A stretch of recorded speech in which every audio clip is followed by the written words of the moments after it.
let's start with the part of the prehistory of Cisco. And Don, these questions are primarily for you. So by the time of the Cisco investment, you and Sequoia had made a lot of investments. And I'm wondering, what was it about this Cisco opportunity that really got your interest? You know, in thinking about how to begin, I'm not sure if someone else will cover the fact that venture capital hadn't been invented yet. So the experience at Fairchild, which was the company I worked for, they couldn't raise money. Arthur Rock, who became famous for raising money and for financing Fairchild and Intel, had 30 different organizations turn them down. And the amount of money that was attempted to be raised was $1.5 million. Couldn't do it. They finally, someone decided to contact Sherman Fairchild of Fairchild Camera and Instrument, and he put up the money that allowed Fairchild to be started with $1.5 million. And if you think about, that goes back to about 57. You had 8 founders and $1.5 million, and they were going into the semiconductor business. Even then, a very expensive business. Okay, enough for my version of the prelude. If you look at the companies that are listed here, 3Com, Apple, Atari, Oracle, Electronic Arts. 4 out of the 5 companies that you chose to list and ask about, all were microprocessor delivered. Microprocessor was vital to their creation. I left Fairchild having had as a tutor Bob Noyce, the patent holder for the first kind of computer on a chip that was ever invented. So I have always felt I had an unusually significant advantage in knowing the future that almost no one else in the world, with the possible exception, one of the founders was Eugene Kleiner, who of course was the Kleiner in Kleiner Perkins. And Eugene certainly had enough of a sense of the importance of it, but he was not anywhere near the customer and the application the way I was. So Atari, the first investment we made, was microprocessor driven and had a very quick and unusual history of success. Apple, of course, was driven by a microprocessor. 3Com and Electronic Arts were derivative investments from my point of view. We knew that the first personal computers needed in some way to be networked, although that word had not been invented yet. But they were one-on-one and couldn't talk to one another. And I had the fortunate occurrence of meeting the guy who started 3Com, who interestingly was an MIT immigrant to the West Coast, and it was he who invented the Ethernet. And the Ethernet was the beginning of connectivity of small computers to small computers to big computers, which is what caused the trouble and problem that only Cisco solved. So here we have the beginning of a focused investment based on the existence of the evolution of the microprocessor. The one exception to that is the investment with Larry Ellison and Oracle, totally a software company. The microprocessors didn't matter. They had a different opportunity, and it's amazing to me how these opportunities happen constantly in the last 40 years I've been in this business. There seems to be no end of a need for creation of solutions to problems that were never known to exist before. I think we'll talk about the opinion I had about Cisco, because before John joined, this was a company located in a personal residence in the Tony town of Atherton until the police shut them down. And there were too many big brown trucks coming by every day picking up, since that was the factory and they were shipping out of the house. Neighbors complained, I'm sure.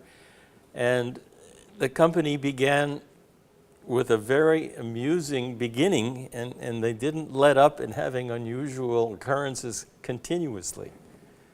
It's the only company I've ever financed where they have drive-by shooters, leaving spent cartridges on the ground and holes in the building till the software developers said, please move us out of here.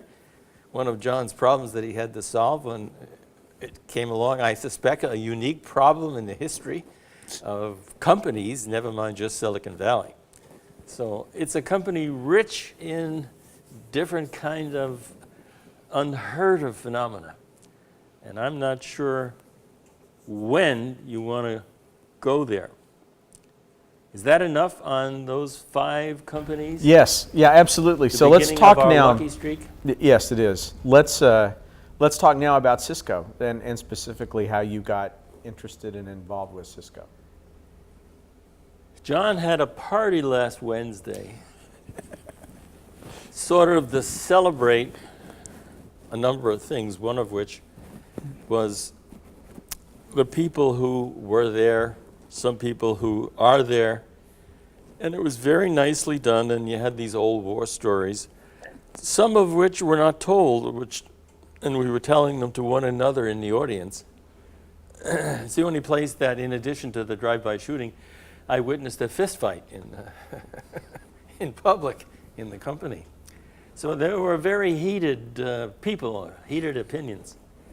Len and Sandy were introduced to me by one of the people at the party and the person who preceded Sequoia, Ed Leonard, was the attorney, then a partner at Brobeck, and I believe he may have opened the Brobeck, a San Francisco firm, has opened their office in the then partially discovered happening called Silicon Valley. And he introduced me, and he said, I don't know whether I'm doing you a favor or not, but I'm about to introduce you to a company that have very, very different people in it, and maybe only you can deal with the unusual nature of the founders.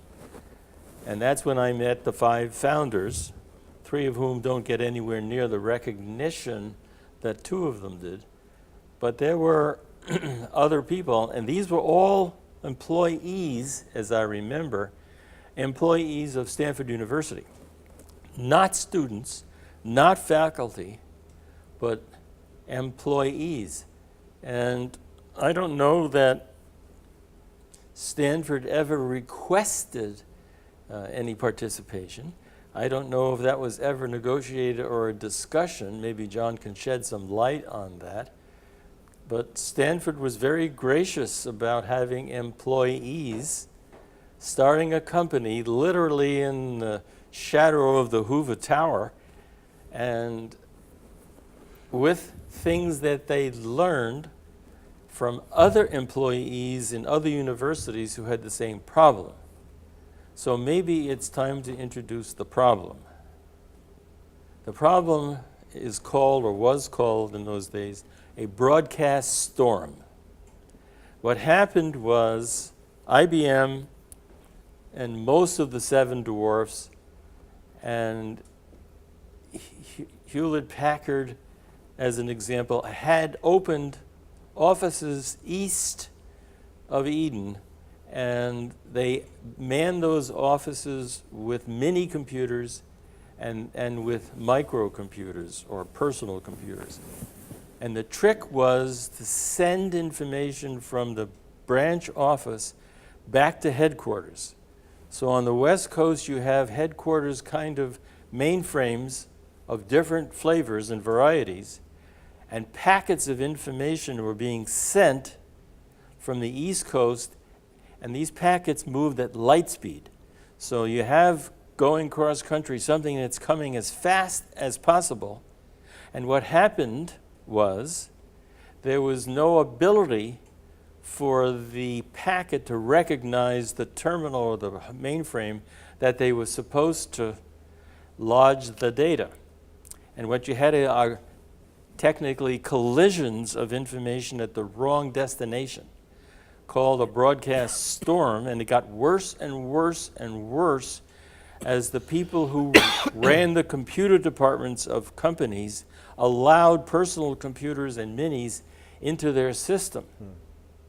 And this is the company from our experience at Sequoia, and we financed 1,000 companies that had a market demand the likes of which I have never seen.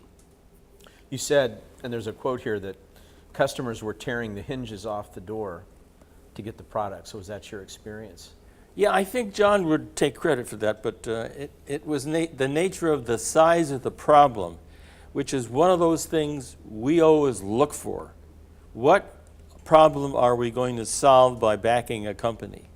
What's the solution that's needed out there to facilitate something working better? And there are a number of companies that were involved in creating the internet, not the least of which was a government agency called DARPA, which became ARPA. And what they wanted to do was link all the computer centers in the country, universities, corporations, and have an ability in case the Russians at that point in time, who are our nominal enemy, did something like attacking us, and we had a way to communicate broadly around the country through this network being created by the government. Fortunately, as far as I know, it was only activated in practice and never activated in reality. But that was the impetus for the taking of a particular protocol called TCP/IP. Last two letters were the critical ones. Internet Protocol. And that was one of the things that the technical people at Cisco latched onto as being a partial solution to the broadcast crashes that were happening everywhere. Same opinion held, interestingly, by the founder of 3Com, that this would happen and the networks of the world would have to get bigger and bigger and learn how to talk laterally as well as longitudinally. And that's why I thought the opportunity was so fabulous at Cisco, because they had a product. Many people had products that were like a router, but were not a router. And what really worked is Cisco's product was able to route that packet at light speed to the right destination. Switches were common, but switches couldn't do what Cisco's product did. Now, when we financed the company, they had no building. They had no manufacturing with real manufacturing people and procedures, and they had this very dedicated, quite passionate group of people that managed to jerry-rig these things together and ship them to the initial customers who were equivalent employees of another university, who had all the same kind of a fundamental technical problem. So maybe we should pause there and find out where you want to go. Let me ask you about this. Can you walk us through the sequence of how you determined you needed to bring in an experienced manager, how you found John, and that whole process? What was Chuck's last name, do you know? Chuck Was it Sutcliffe? Sutcliffe. Chuck Sutcliffe. He was a renter president Yeah. by the month. When I arrived on the scene, they had 5 or 6 people, really technically oriented, development oriented, but no one who really was interested in or knew anything about production, customer satisfaction. They were just people who recognized a terrific technical problem, and they were after it. And I didn't have a way to finance this company because in addition to not having any kind of a managerial presence, we didn't have a sales manager. So the first things I did after we invested, I had what John affectionately calls a rent-a-president. It was a guy that I knew who was a good listener, and he followed the instructions I gave him about renting him by the month to follow a set of instructions to get some order in this exploding opportunity. I also hired, as I prefer, an absolutely fabulous killer salesman that was... We called him the router barbarian. You either bought or it was scorched earth. What was his name? Terry. Terry Ager. And I don't know if he'll talk to you, but he will make a terrific character witness. John inherited the rent-a-president, who was very gracious about his tenure. Right. And he inherited Terry, who was a booking machine, just a wonderfully fabulous one-on-one salesman. And that's how we began. And it was very clear that, as is quite often true, that among the founders you have a lot of technical horsepower, but you don't have sales, or you don't have manufacturing, or you don't have marketing, and you don't have a president. So we began a search. And we did our normal in-house search. We went to all the people we knew that might be interested and found out if they were candidates. And we did a search firm whose name was Schweiker. Yep. Lee Schweiker? Lee. Lee Schweiker. And he was on the job, and he was the one who recruited John. Now, when I was doing the reference checks, I checked with a guy who I think lived then in the Boston area, and Stratus was a company in the Boston area, right? Right. And I didn't know him well, but he seemed to know some of my peculiarities. So I called him and asked him about John. Who was this? What's Bill's last name? Foster. Bill Foster. And you knew him probably going back, well, he tried to start his company out here, Yeah. which was Stratus Computer. He was a HP alumnus. So I called Bill, and I told him I wanted to have him give me a reference, tell me about John. And he said, well, I don't know you well, and I'll tell you anything you want to know about John, but let me warn you about John. First, he said, your personal reputation is being very cheap. He said, well, this guy is cheaper. Big positive for me. Second, do not let John ever buy the wine. You'll end up with half gallons of Ripple with screw top caps. And that is not my favorite brand. So he had told me two things about John.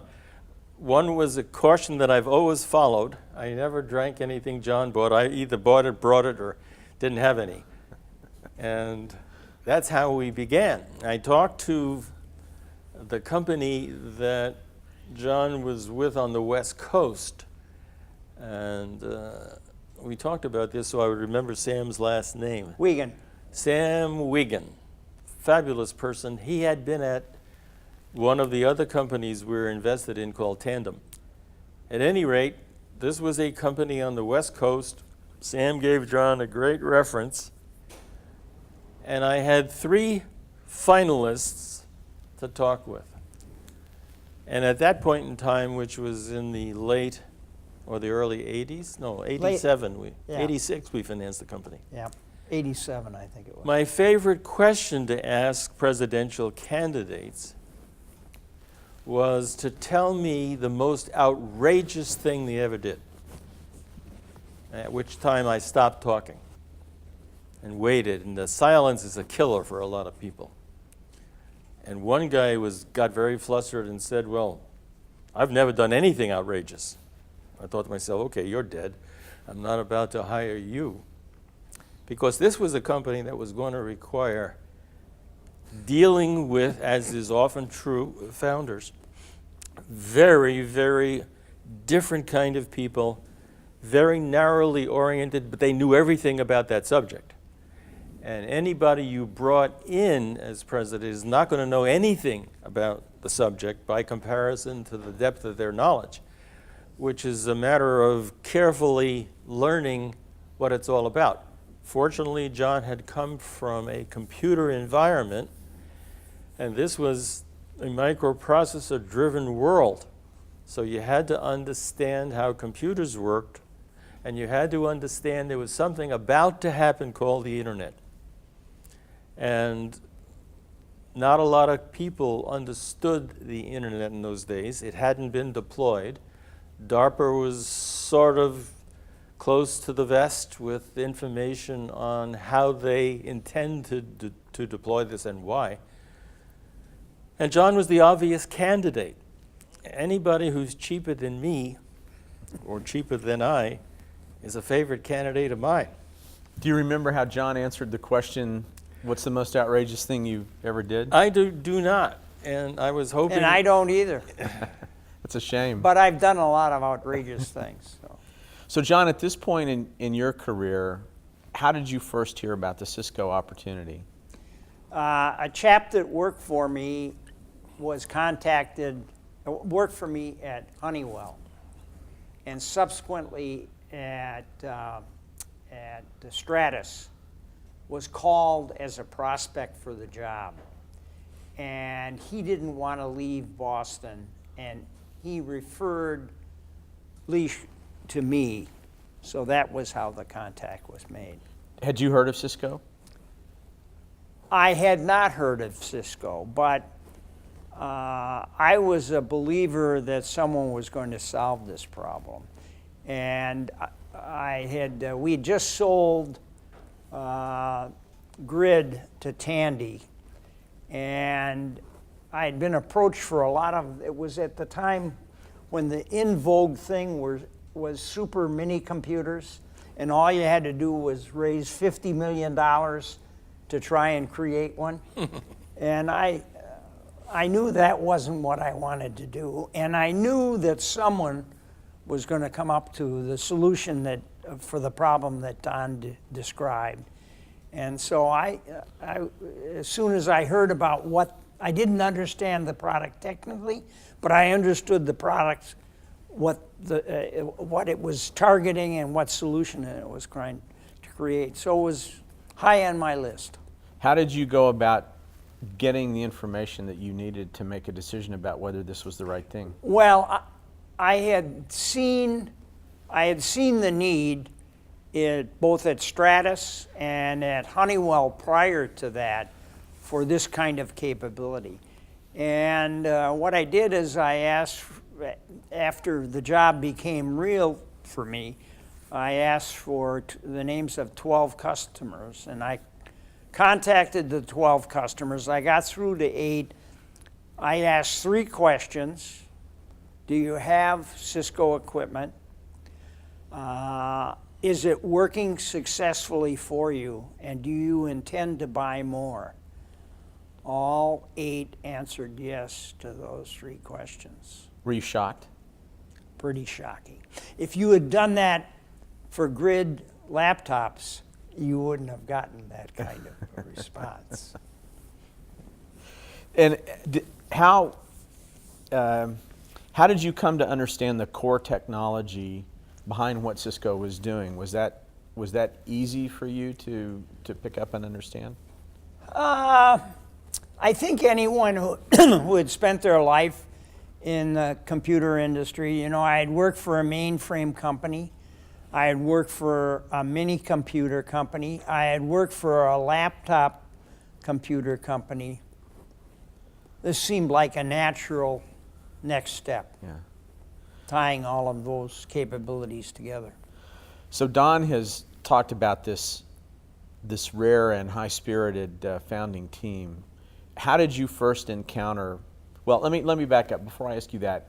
What had you heard at this point about the founding team and the situation at Cisco? I really hadn't heard a lot. I knew they had come out of Stanford. I knew that they had operated out of their home, which struck me as clever and kind of pushy, and the fact that Atherton, I don't think, even permits restaurants, let alone a manufacturing capability. But they had a wonderful facility with a big circular driveway and a 3-car garage. I mean, it was perfect. Very low cost. So I think we have come across, I'm flipping over to page 2 if you're Right. tracking it, but if you're not, that's okay. I think we've come across in some of the other oral histories that we've done as part of this that there are many versions of the story of the first encounter Right. that you had. Depends on who tells it. Exactly, with Sandy and Lynn. Right. So I'd love to hear both of you talk about that in your own words. Well, certainly the encounter with Len was pretty kind of conventional. The encounter with Sandy was more difficult because she was a different kind of a personality, and she'd actually, had been the computer manager, network manager in the business school. And that may have colored her attitude toward MBAs. What was her attitude? Well, she didn't have a high opinion of them. And I don't know the background that caused that. And I think they also had a difficult closing relationship with the university. Because they were actually running a business on the campus. And that's not generally acceptable to universities. You can develop there, but you don't take orders and do manufacturing and use, as it has been implied, the university's credit for working capital. So that may have colored her. And that, of course, colored her feelings toward me because I was a graduate of that institution. What were each of them doing at that moment when you stepped into the company? Well, at that point, Len was in charge of engineering, and Sandy had a broad scope of activities, some formal, some informal. But she certainly ran manufacturing, or to the degree that, it was being done. And it was in a room smaller than this, actually. It was in a room about half this size when I arrived. And she had strong opinions in the whole area of marketing, documentation, customer relationships, all of those. Were kind of either formally or semi-formally in her portfolio. Don, what are your recollections about their first meeting? Len, to me, was an introverted development engineer, not much of a manager, maybe supervisor was more fitting, shy and somewhat hesitant. The only thing I found him very passionate about at one point in time was ensuring that we had enough cans of Dr. Pepper, soda water. He was, if you can be addicted to Dr. Pepper, he was addicted. I was drawn toward Sandy. Because Sandy was very articulate, highly opinionated, and she had one opinion that really resonated with me. Because by now, Sequoia had financed enough companies, enough computer companies, that I knew that the product on arrival didn't always work and certainly was not user-friendly. And the gem of the idea that she had was that we should have a customer advocacy capability and a leadership that ensured the customer was well taken care of, that the products were as advertised and worked wonderfully. And if by accident a customer had difficulty, we would rush to the scene and take care of the customer. So she was different than anybody I had encountered in any of these other companies, all of which were sort of computer companies with a couple of software exceptions. And she was the leadership thinker and executor in this area. And in my opinion, it was well ahead of all of the other creative technical achievements that the companies had. And I think, although I'm a decade out of touch with the details at that level, she created this atmosphere in the startup, and I'd never seen it before. And it was rocky roads when you're starting something new and you have to sell it to the other people. And if it weren't done the way Sandy had envisioned it, you heard about it. So instant feedback from Sandy, no feedback from Len.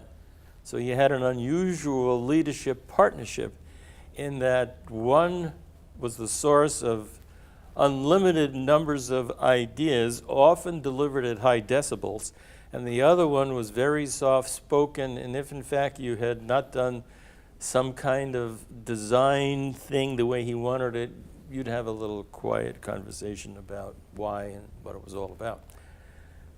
But to me, she was a critical element in the launch of this company.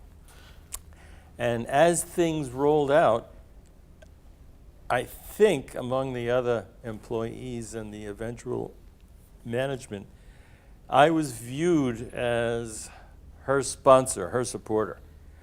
And I never thought of it in those terms, but I did really become enamored with the concept of customer advocacy and the fact that Silicon Valley historically stunk in that area and is not a lot better these days, especially since the products are immensely more calculated. And it was interesting to me when I reflected on it, she was a lot like Steve Jobs. Steve was very tough on the products and the way they were designed, and if he didn't like the way it looked, didn't like the way it felt, he'd start over. And he also delivered the message at high decibels of sound. And they both had very creative beginnings to solving what should be conventional problems. When you buy a toaster, you plug it into the wall and you put the bread in and it works. Computers don't work that way, unfortunately. Still. So John, how did you insert yourself into the organization as it stood then and begin to get at some of these issues? Well, the first thing you do is I spent probably the first month or more meeting everyone. I'd already talked to the customers. The company was operating with a backlog. The challenge areas certainly were in manufacturing, and also in engineering in terms of having a schedule and meeting that schedule, because as you grow, you need a more kind of programmed kind of an existence. So I spent time finding out, what their definition of winning was across all of those activities. And certainly one of the things that came out of it was the desire to do an IPO. I think that all of the constituencies, the venture capitalists, the employees, the founders, had that as a goal. And by setting that as a goal, then there are a number of things that have to be done in order to meet that goal, not the least of which is a qualified team. And in a very fast-growing organization, a qualified team is a little different than in one that's going to take 5 years to an IPO versus one that, at that point, I think we were projecting, I joined in the fall of '88, and we were projecting an IPO sometime in 1990, so a relatively short period of time. What were the revenues when you joined? When I joined, the revenues for the prior year were I think $5 million, maybe a little less. And the revenue for the prior quarter, I joined in October, were $1 million. So they must have been less. They must have been several hundreds of thousands for the prior year. And how big did the two of you think at that point Cisco could become? Well, I certainly thought it would be a multi-billion-dollar company. Even at the very beginning? Even at the very beginning. The need was so great. All you had to do was, I'd been in this industry for a long period of time. And I was actually looking for this kind of an opportunity because I thought someone had to solve that problem. That was based on my experience at Grid. That was based on my experience at Stratus. To some degree, that was even based on my experience at Honeywell. And Don, how about you? Well, I think John had a better perspective than I, since in our closing negotiation to have him join, in addition to the other forms of compensation, he persuaded me to sell him shares at my price, which was the only price for a preferred that existed. And we did that. But the thing that I didn't hear carefully enough, he try to imagine, we're in a garage.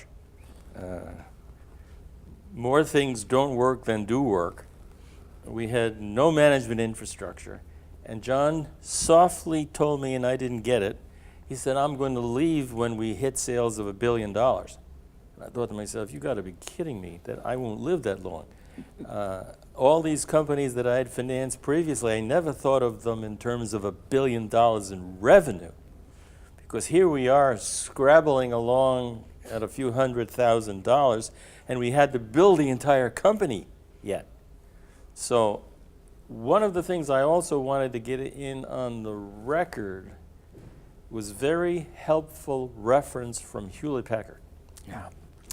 Hewlett was using the product. And as I spoke with their technical people, they said to me, and this is a rule of marketing as far as I'm concerned, the world is made up of 80-20. 80% of the people will not know how to use the product. 20% of the people will know how to use the product and do not require a lot of support. Find the 20%. Forget the 80% because they'll eat you alive in terms of holding their hand while they employ the router. And I've always believed that marketing premise, and I've held every other company I was involved with to that test. Do not deal with the low-hanging fruit unless they're really smart about what the product is. So you came to that test through HP's advice as the result of learning about Cisco? Is that the way this worked? Yeah. They shipped the prototype to HP, some prototypes, with the idea that they would have them for some period of time and return them. They refused to return them.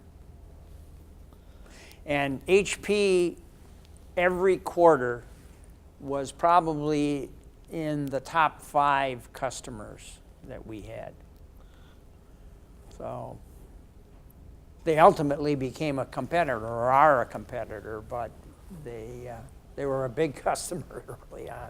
So what were the early business and technology decisions that you had to make, John, in order to get this thing Well, I moving would over? say the first and major decision was, there's a series of strategies that you set out. And particularly today, marketing, finance, you can outsource engineering. Many companies do. How you do sales, a distributor versus a direct. So there are a lot of decisions, and a couple of the early ones that we made. Number one, we decided we would not be an integrated manufacturer. If you're growing fast, it's easier to take over someone else's factory than it is to build one, staff it, and buy the equipment for it.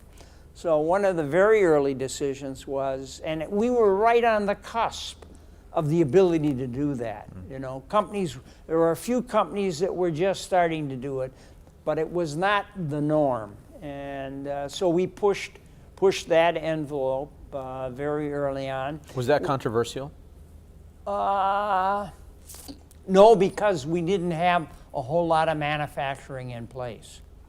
A later decision not to get in the education business was more difficult because we had already started. But I had seen the DEC experience with doing in-house education and decided we ought to outsource that to our customers or partners. So that was another decision that we made.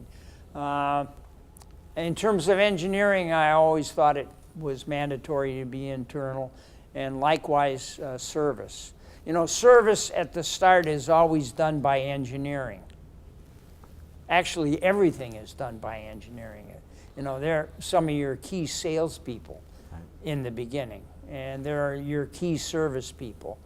And that's why we always had Dr. Pepper, because they were the first ones there. They selected. That was the fuel. The soft drinks. Yeah. Well, there was a dependency that I wasn't all that sensitive to. The customer advocacy point that Don made earlier, was that pervasive through all of that early growth period?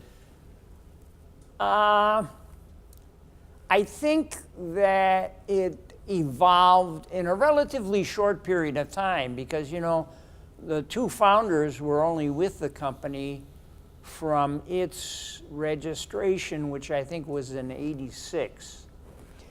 And they only stayed a year after the IPO, or about a year after the IPO. And within that time, Sandy established that philosophy. Sandy really was the driving force to create the company. And the person that she had to drive the most was Len.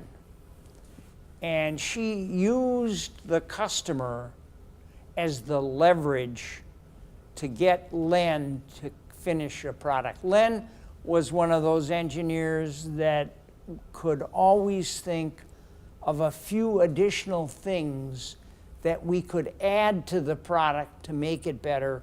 And oh, by the way, it may take another 30 days. She'd say no. We have a customer that needs it now. Finish it and get it out. So she, to a large degree, was the kind of engine that caused it to happen. Len would not have caused it to happen in the same dimension. It seems you stayed on track toward that goal of having an IPO in that period that you encountered when you first got to the company. How did you do that? Well, part of it was, as Don said, he had three requirements in his investments: market, market, market. And we were blessed with meeting all three of those requirements. And it was a lot easier to run a company that had a backlog than it is to run a company that has no backlog. I was at Stratus Computer. We never had a backlog. And our backlog at Cisco was the function of a number of things, not the least of which was it took AT&T 30 to 60 days to deliver a T1. And so if you ordered the equipment today, you either ordered the T1 before you ordered our equipment, but if you ordered it at the same time, you guaranteed us a window before we had to deliver. And we used that window. We knew what our quarters were going to be because we always operated with a backlog. John's have a bigger challenge because AT&T and the network is now caught up with its capability. A number of people in the oral histories we've taken have talked about how important, almost emotional the IPO was and what it meant to everyone. Can you talk a little bit about the offering and how that went? Well, we had the typical road show. You need 4 things to do an IPO. You need 3 items that are up and to the right. Revenue, customers, and profits.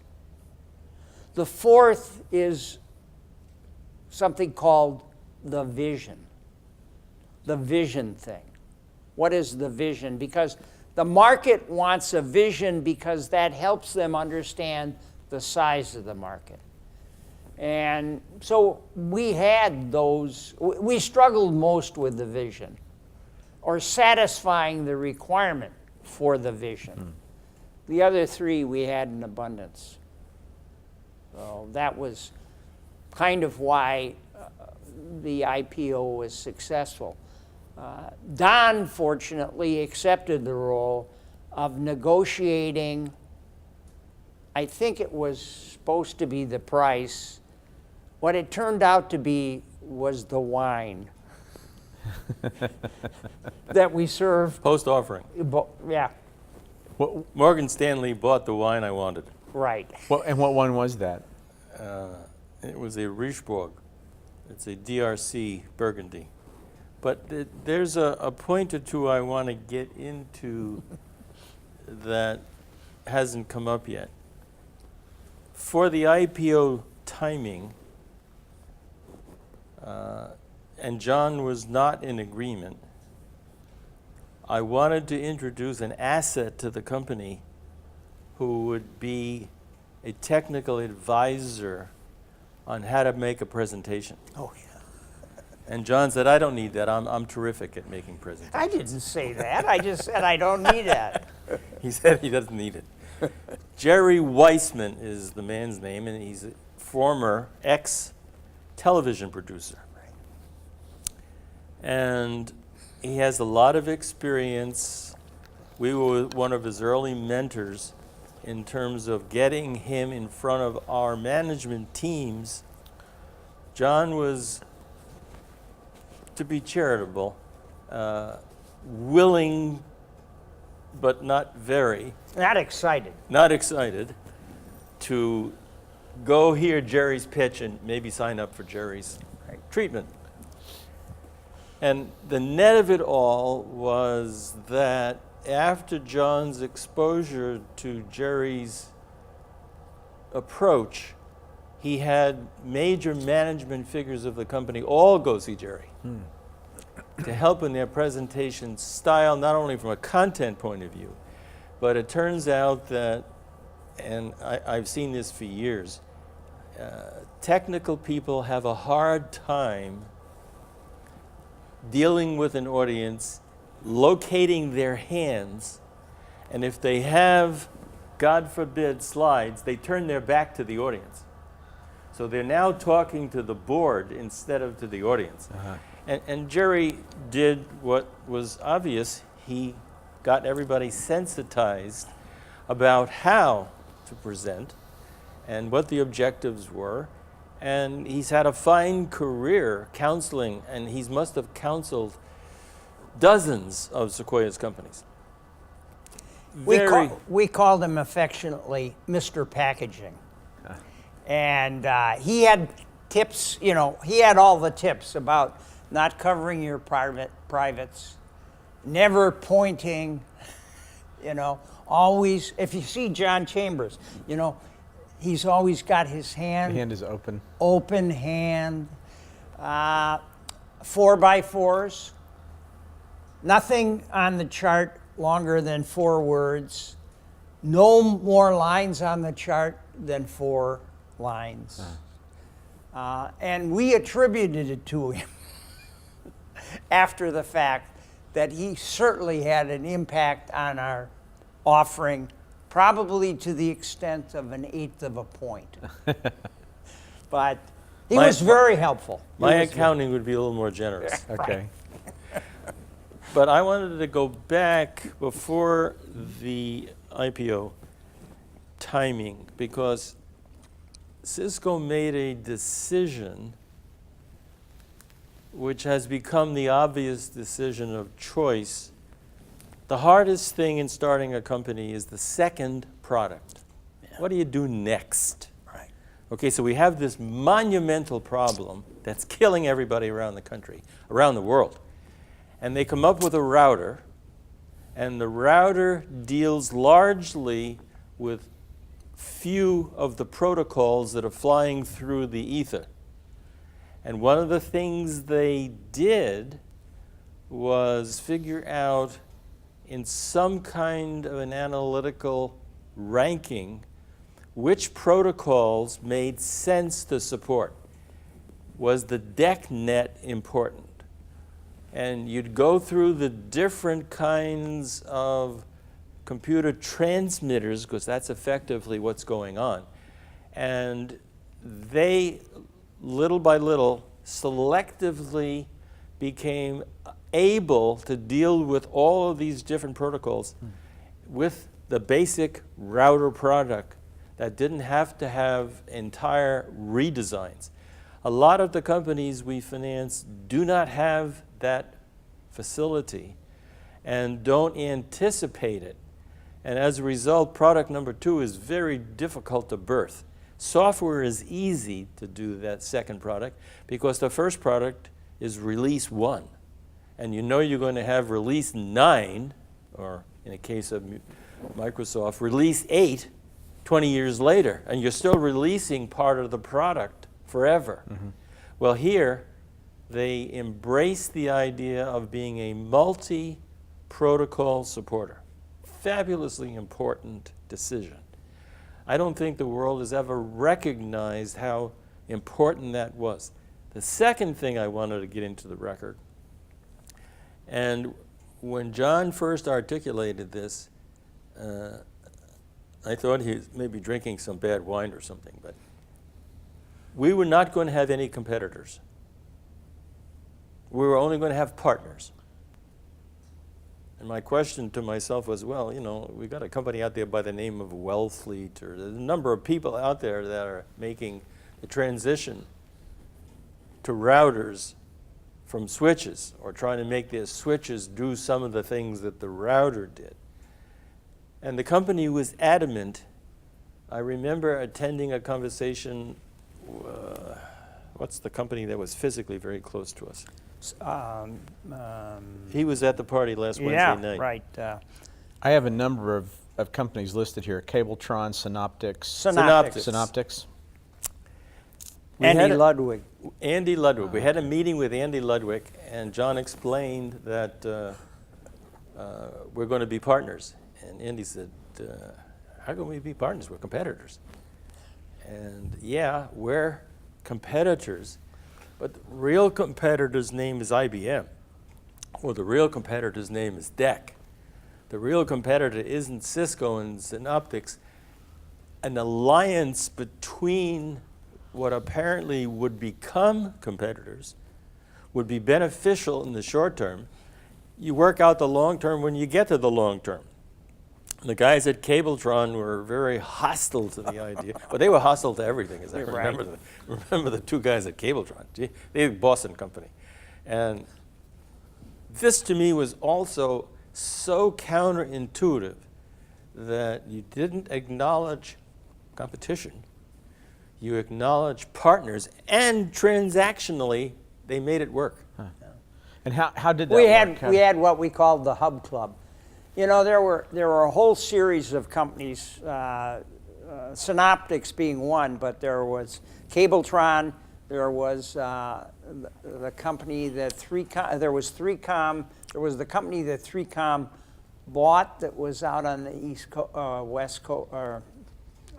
East Coast. There was DEC, and what we did is we impregnated their hubs, their switches, or their hubs with routers. Now, as a practical matter, there weren't many of those sold. But what it did do is it gave us access to the real estate that they controlled, which was on each floor. We were in the basement with a router. They were on each floor with a hub. And when switches came out, we'd already kind of encroached. I mean, it was a great strategy. And I met with those guys all the time. Yeah. Even with, which, this is not from me, but there was one of their competitors that referred to Cabletron as the junkyard dogs. And well, they weren't junkyard because they started their business cutting cable to length. I mean, that's how that business started. You could buy cable, but it all came in a fixed length. And so you had to, but if you called them, they would cut it. They bought a roll, and that's how they started, the two of them, cutting cable. And so they were, quote, one of our partners. But it was a great way to get to know all your potential future competitors. Right. Yeah. And from my point of view, slightly outside looking in, how better to approach existing or potential competitors and persuade them that we're partners. Right. Right. And that was the key, the persuasion, which gets me to one other story, and I don't remember whether it was after the IPO or not, but the combatant was IBM, and the person's name was Ellen Hancock. Ellen Hancock. And she was in London and she refused to see us. I think we ought to get that story a little fleshed out. Well, about you know, Terry Yeager, we actually were very close to signing a deal with IBM. And we had actually convinced the people in Raleigh that this was a good idea. And it was kind of this same impregnation theory, which ultimately came to pass because in the end they sold that business to us. You know, Cisco actually bought that business from IBM. But she, you know, just was so against it and said, we can develop the product. We don't need, and she overruled the local management. And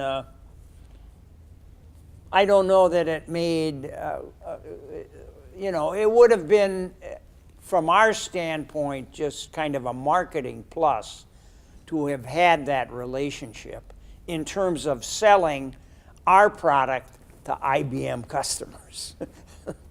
And, but as it turns out, we ended up taking that business anyway. Why did she refuse to see you? I think she refused because she was just determined that they were IBM and that they could produce, you know, create their own solution. See, the answer that I remember, and I'm not suggesting... They probably didn't like Terry.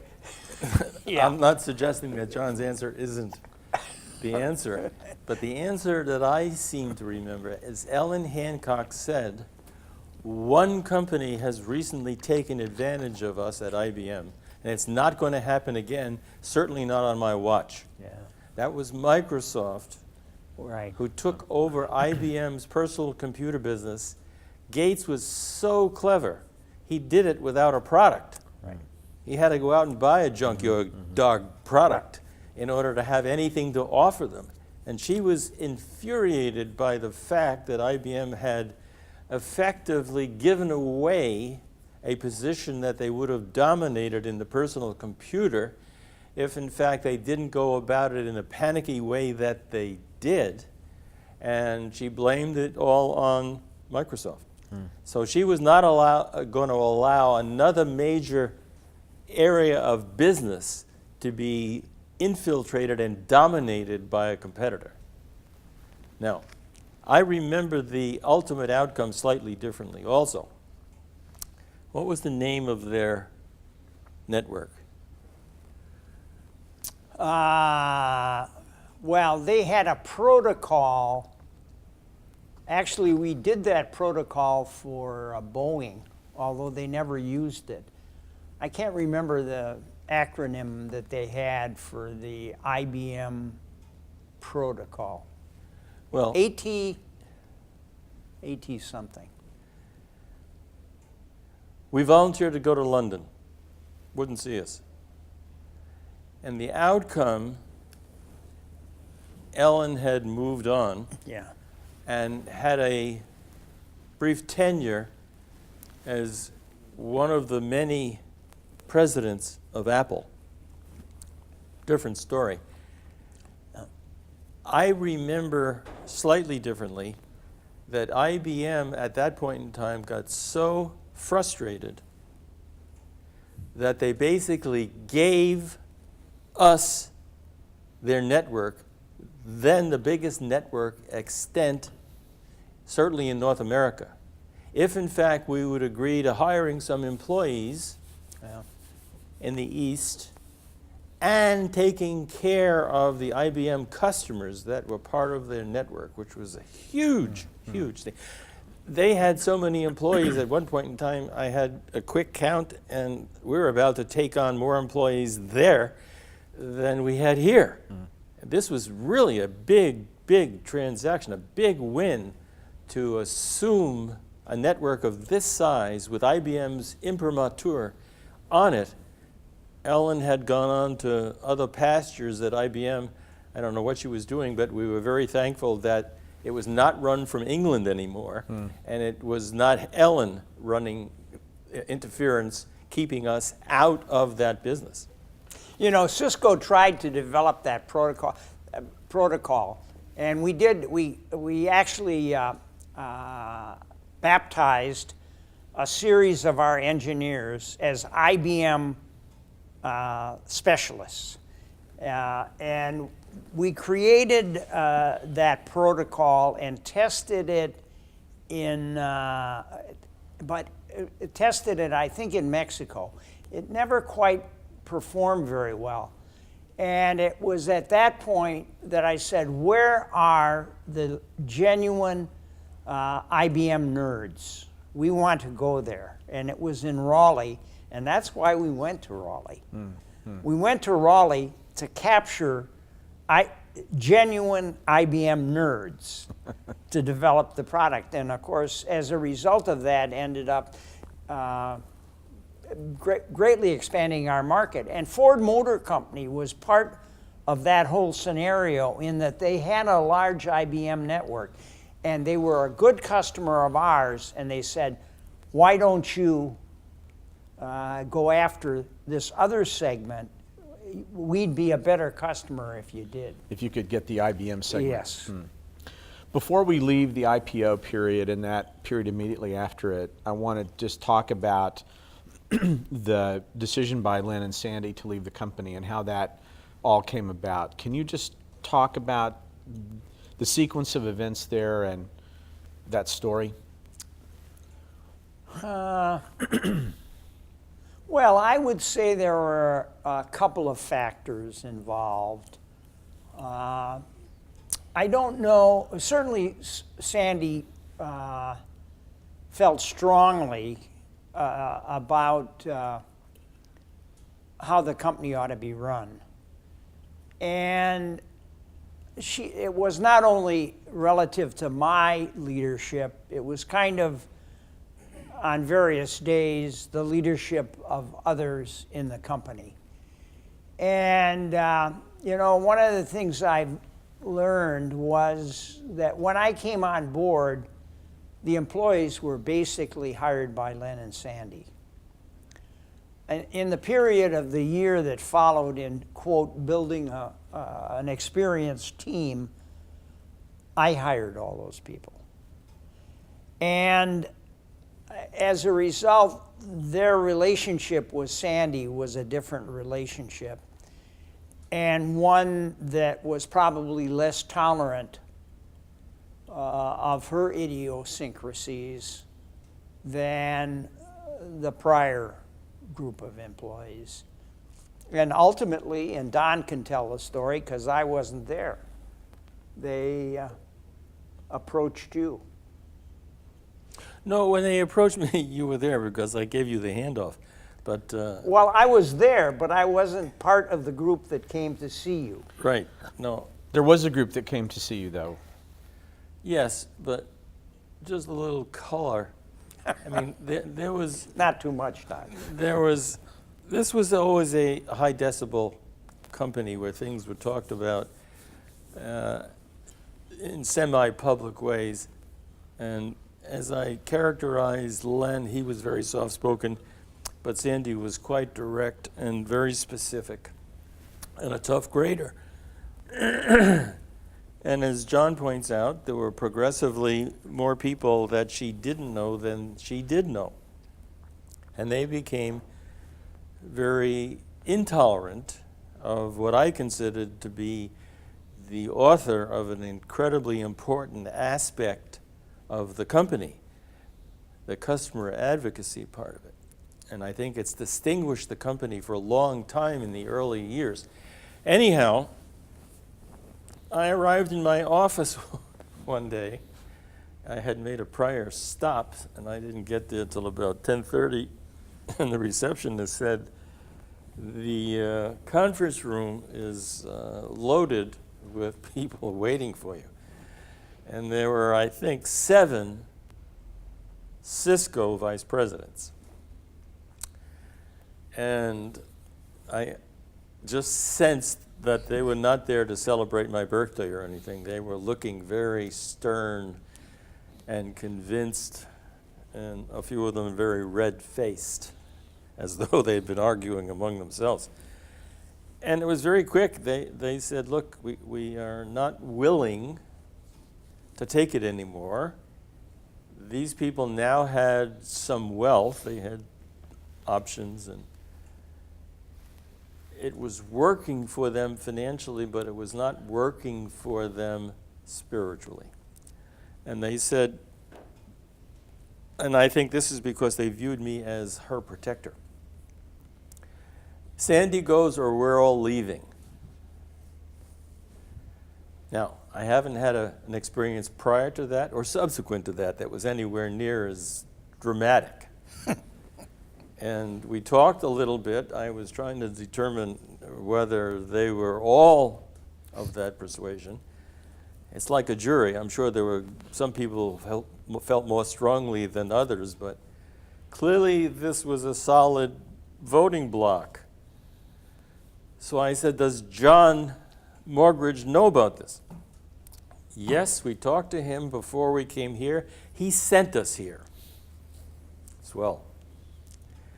So I didn't know what my role was. I'm the chairman of the company, largely for state occasions and choosing the wine.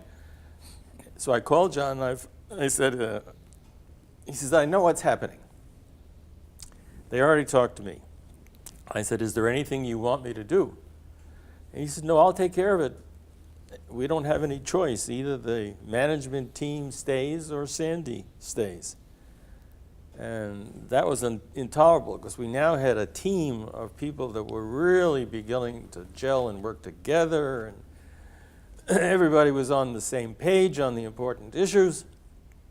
So they went trudging off back to Cisco land, and John had the distinct displeasure of having to deal with Sandy under circumstances that were less than friendly or ideal. But I did not go back with them. I could guess at dialogue, and I wasn't going to learn anything from the dialogue, so I didn't go. And John and I came from a company called Fairchild where the founders were called the Traitorous Eight. Well, we had the Traitorous Seven, going back to the company and dealing with an unfortunate exit. What had led you to send them to Don? I was tired of their complaints, and Sandy and Len, kind of by their own admission, were network email people. And while, it was a case of actual kind of documented intrusion. And they also came, at that point, Sandy and Len were in their, 30s, maybe?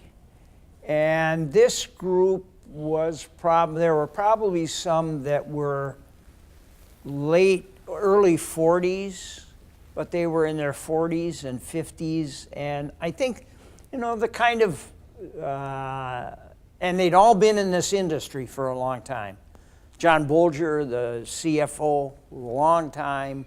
The engineering vice president, long time. Terry Yeager had worked for IBM, and although I don't think Terry was part of the group. He was out traveling, probably selling someone. At any rate, and I think they just found it difficult to be in that environment on a regular basis. I don't know. I don't know that I worked very well with Sandy, but I certainly didn't have trouble, being around her. And can you talk about the conversation you ultimately had? Well, the conversation I ultimately had was, I said, clearly you're at some level very unhappy. And your unhappiness, I don't know if you want to live your life that way. And in addition to that, there's a lot of unhappiness amongst management relative to your activities. And I just think it's better if we recognize that and you departed. And I said you can do it, kind of on whatever terms you want.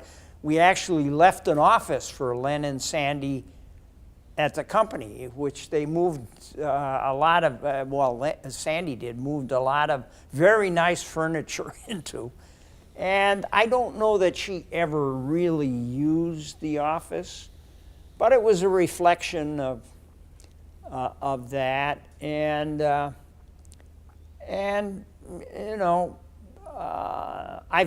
I've not had any, we did have direct conversations with her because we gave a chair, Cisco, gave a chair at Stanford in the computer science department and invited them to attend the dinners that are associated with chairs at Stanford with the president at his house.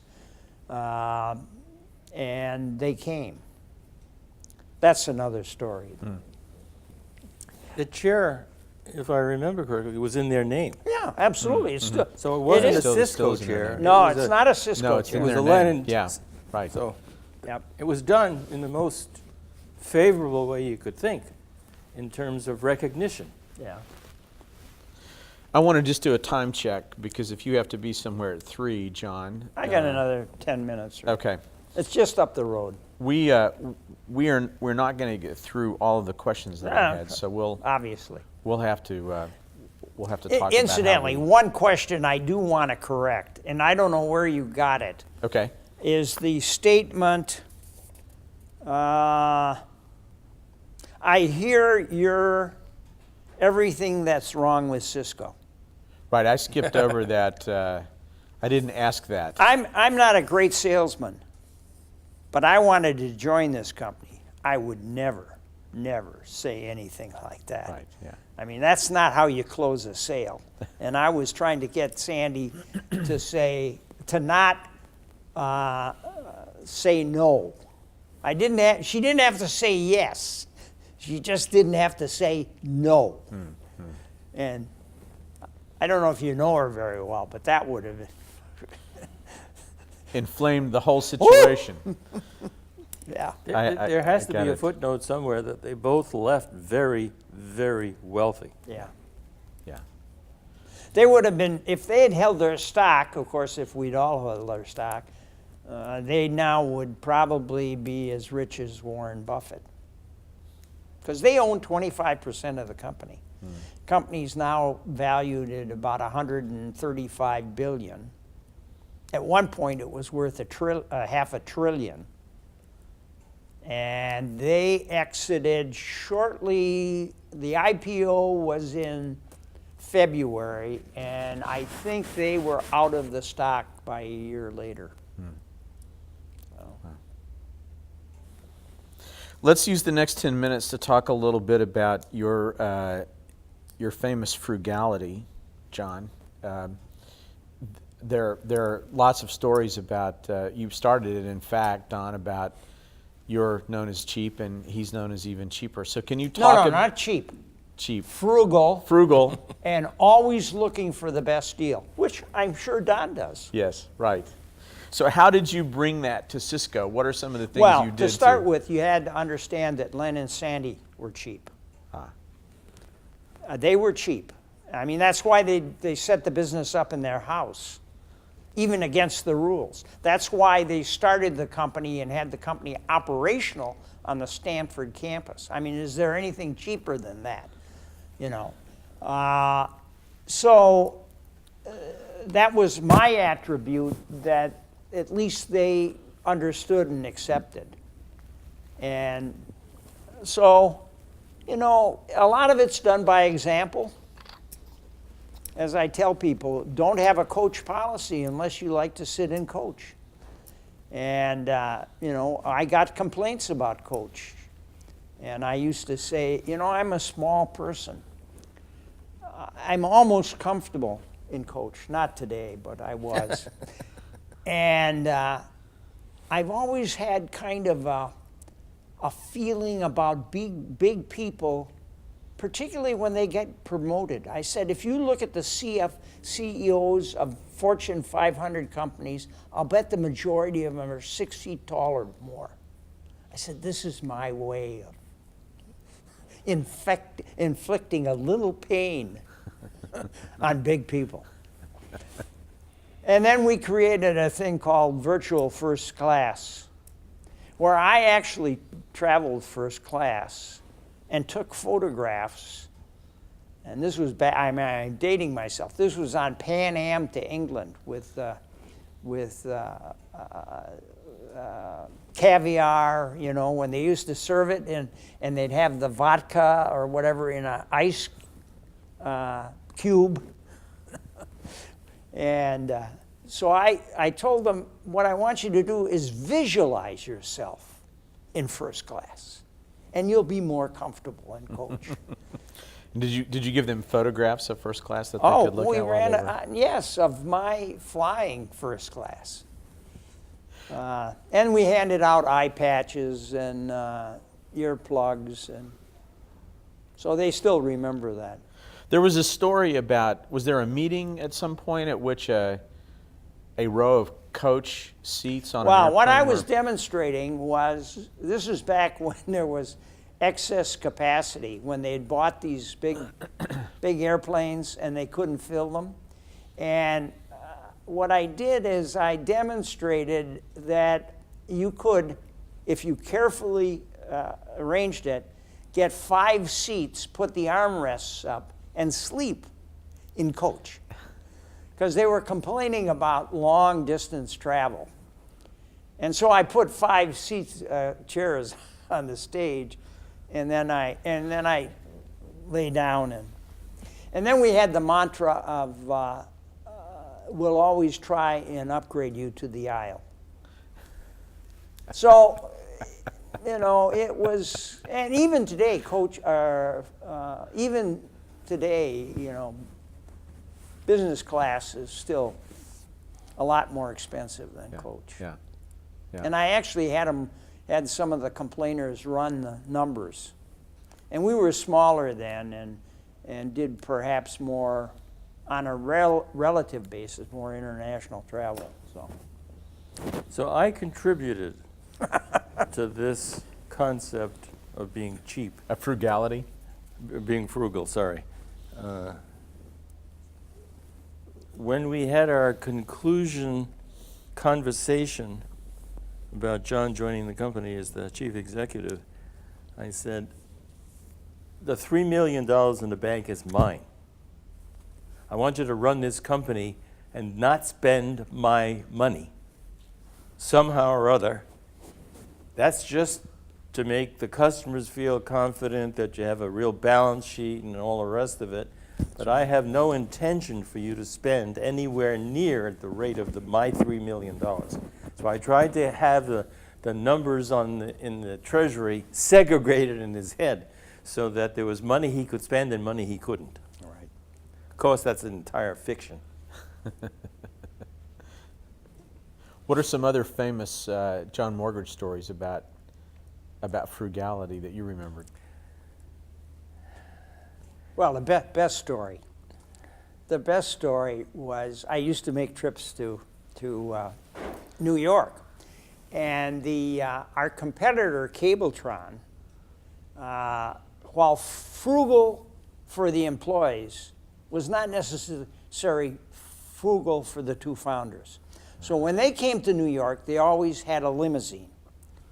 So I said, no limousines. No, we aren't going to. So what they would do is we would go by subway. And strangely enough, they seemed to have us going from Midtown to downtown to I mean, you know, the appointments seemed to be logically created. So I came out I was down on Wall Street, and I came out of the building. We had been calling, I think, on Morgan Stanley or someone. And you know, they always have the limousines lined up. One of them had my name on it. So I said, gee, this is terrific. So I go over and I said, I'm John Morgridge. And the driver said, he took a subway coin and put it in my hand, and he said, the entrance is right down there. But it was a reflection of I mean, I've got a lot of stories like that. I was on Northwest after a sales meeting, and the stewardess comes down with a card that says, Northwest would like to upgrade you to virtual first class, and here's a drink coupon. And it was one of our employees. Someone is. No, it was one of our employees who had seen me. Well, it all clearly. And then, yes, just this week, I mean, this is terrible. Just this week, I was at a football game at Wisconsin, and we're flying back, and the guy behind me taps me on the shoulder. He said, I worked for you in Madison, and I'm here he was a graduate of the university, and he had his son with him. And he introduced his son and so on, 12-year-old kid. And he looked down at me, and he looked at my briefcase, and he said, is that one of the old Cisco laptop bags? And I turned it over, and of course it had and he said, some things never change.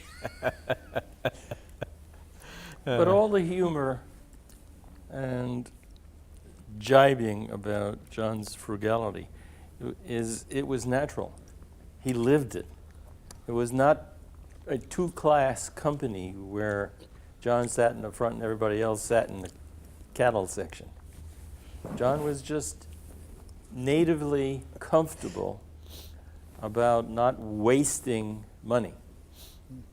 And the company had terrific cash flows. Yeah, terrific. Terrific. I mean, a friend of mine who was in the hotel business looked at the balance sheet and he said, this must be a bank.